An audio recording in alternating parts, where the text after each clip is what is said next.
marchés du bébé sont en plein renouveau. C'est l'un des grands enseignements de l'étude de Precepta consacrée aux articles de puériculture, à la layette et aux jouets premier âge. Rattrapés par la crise et par la légère baisse de la natalité, ces marchés afficheront tout de même une modeste hausse en 2014, plus 0,6% à 3,2 milliards d'euros. Ensuite, les experts de Precepta pronostiquent une reprise progressive en 2015 et 2016. Bien sûr, tous les segments ne seront pas logés à la même enseigne et chaque segment aura sa propre dynamique. Le jouet restera la locomotive avec une croissance annuelle moyenne de 3% en valeur en 2015 et en 2016. Le segment de la layette reviendra dans le vert en 2016 après 4 années consécutives de baisse. Quant à la puériculture, elle ne parviendra pas à enrayer son recul.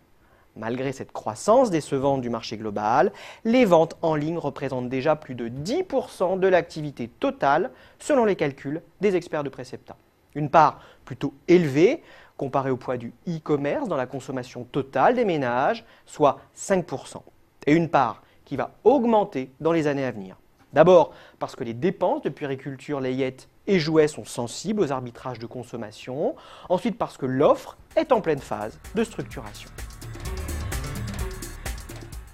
Dans ce marché à deux vitesses, de nouveaux arrivants bouleversent l'ordre établi. Je pense aux pure players spécialisés comme allobébé.fr ou avenudesjeux.com, mais aussi aux marketplaces généralistes, amazon.fr, cdiscount.com, et aux places de marché spécialisées dans l'univers du bébé et de l'enfant, à l'image de godsafethekids.com. Des arrivées qui fragilisent bien sûr les positions concurrentielles des opérateurs traditionnels, tels que Aubert dans la puériculture, Jouet Club dans les jeux et jouets, ou encore du pareil au même dans l'habillement.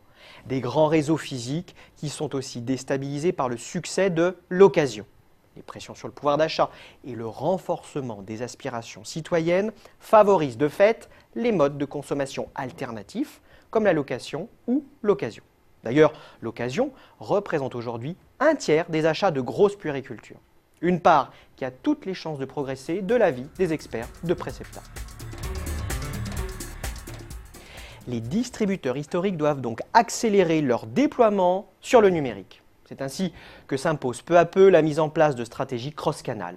C'est la seule solution pour résister aux assauts des acteurs de l'Internet et pour lutter contre la migration de leurs clients vers l'occasion. Et c'est aussi la seule solution pour rester au centre du jeu. Cela permet d'améliorer par exemple l'offre de services. Les plus développés sont le click and collect qui concerne une enseigne sur deux, le drive comme chez King Jouet et Jouet Club, ou encore la possibilité de retourner ou d'échanger en magasin un article acheté en ligne. Les enseignes physiques auront aussi intérêt à intégrer la dimension occasion dans leur business model, en proposant des solutions d'occasion ou de location, ou en se positionnant comme acteur de la consommation collaborative. Force est de constater que pour l'heure, aucune enseigne ne s'y est aventurée. Il faut dire que les interrogations sont encore nombreuses.